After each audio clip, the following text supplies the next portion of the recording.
Just to buttress your last point, Benue is at the bottom when it comes to the issue of investments in industries and stabilizing them to what we want.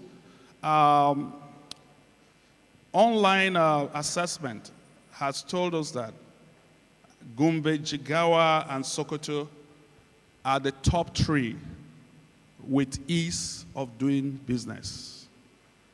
And for now, we're actually down the line. We have to, actually, I didn't want to call where we are, but Gombe, Jigawa, and Sokoto are the top three with the ease of doing business. So we shall emulate them. We shall try to move up the line and also be a state where we make the environment conducive for potential investors to come in and invest in our state. Thank you. Now, I wish to thank all of you on the high table here for your various contributions. Dr. Kenge, Honorable Commissioner Ogliba, and my closest friend here, Mr. Oguche.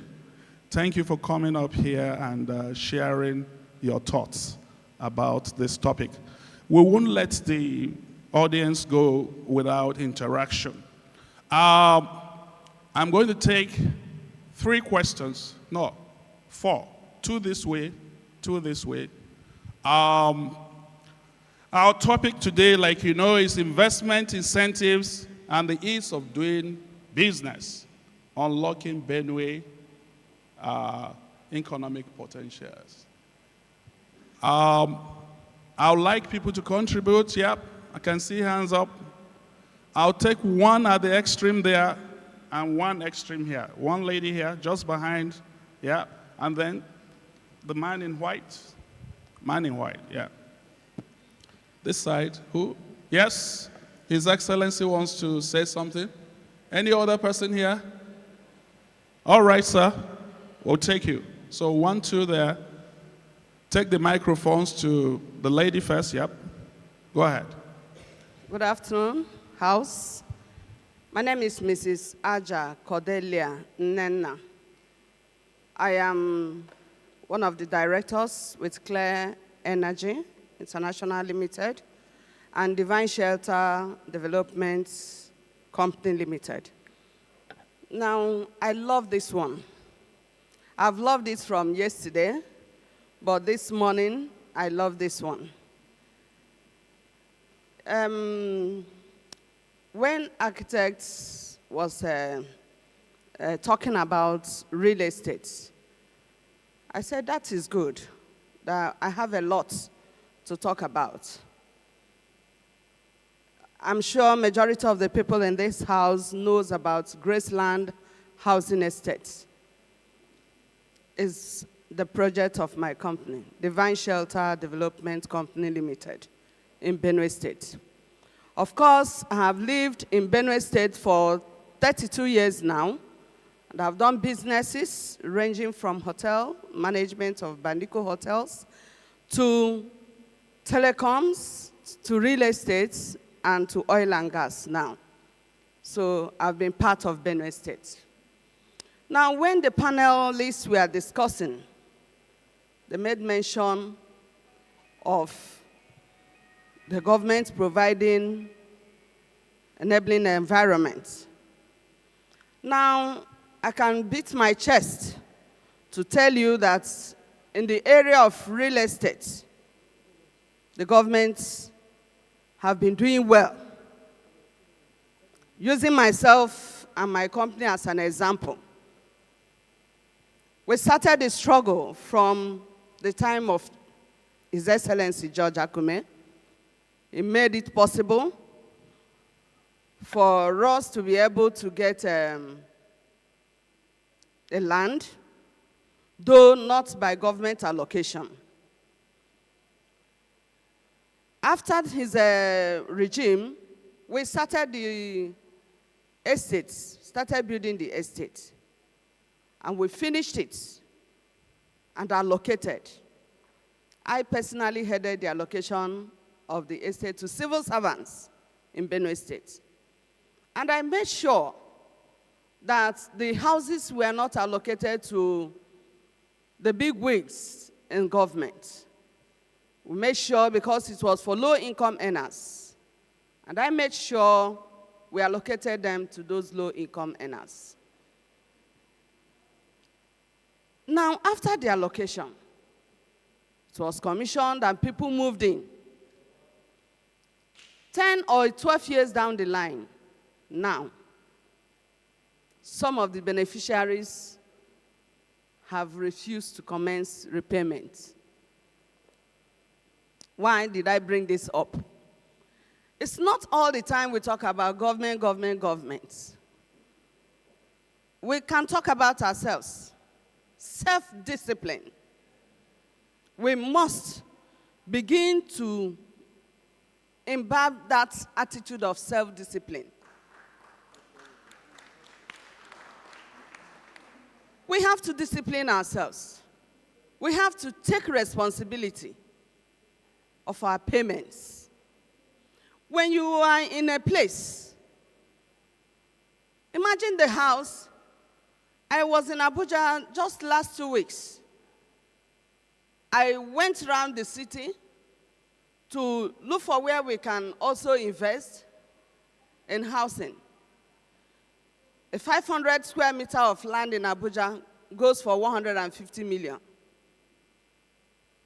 Meanwhile, we have our houses on the same 500 square meters in Benue here, and we find it, if even the allocation that was made for 7, 8 million, 12 years down the line, they are all claiming entitlements on the estates. How can you have such a huge investment of hundreds of millions, close to 1 billion, and then you have allocated it to people that you felt you should help? And after a while, they're now feeling entitled. It's in our states. It's a national cake. Now, I also want to believe that Benue State have its own orientation agency. If there's no orientation agency in Benue, I urge this very administration to create one, so that they will always sensitize the people about paying their debts. Can I shock you? Can I shock you? I will shock you people. Now, if you go to Federal Mortgage Bank, because the architect was talking about private partnership, and that is what we embarked on. If you go to Federal Mortgage Bank, there are lots and lots and lots of what do I call it now? Grants. Will I call it? It's not grants. Packages. Okay, packages. Lots and lots of packages that the Benue indigenes can benefit from. Yeah. But guess what? They have been blacklisted. Yeah. They cannot benefit because they come get loan to build their houses, and they don't pay back. Now, our own share is being taken away by other states. And I am not happy about that. I came to this state 32 years ago, but my husband has stayed here for almost 50 years. Yeah. Thank you very much. So please, let them change their attitude, and begin to pay. Thank you. I'm sure that happens also in the banks. Thank you very much. We quite appreciate your contribution. So the knocks should not go just to the government. The knocks should also be on we, the followers of the government. Right, thank you. You want to say something? Yeah, quickly, the Finance Commissioner just wants to make. Yes, in addition to what she just said, you know, you need to tell yourself the truth if you want to progress. The Bank of Industry blacklisted Benue. Same reason. You collect loan, you think it's part of the government like this, you refuse to pay. It is it is a bad culture. At the Ministry of Finance, the state government decided some years ago to give money to people. Each person that was giving money wrote a letter that there was flood, bad rain, and they didn't pay. Nobody paid. They gave out taxes through the Ministry of Finance to people. Even popular transport companies here in Makurdi owe the government. Everybody feels entitled to some money. They don't think they should pay. It's part of government largesse. There's money, so just collect it. So once you have access to anything to do with either a big corporation or government, you don't think you're supposed to pay. These things destroy businesses. It destroys the climate. It destroys. So I agree with you completely. Yeah. Now, that's the reason why there's now a framework for every agreement, every arrangement. PPP, BOT, whatever it is. There are now legal frameworks for that. Yeah. Please, if you had done this now, you could, even now, it's not too late to come to Benipa to seek assistance. If you have done this, honestly, we will come and get you. Because you have no right to deny the next person access to money because you yourself, you took it and never returned the money. Absolutely. Thank you. Thank you very much, Commissioner.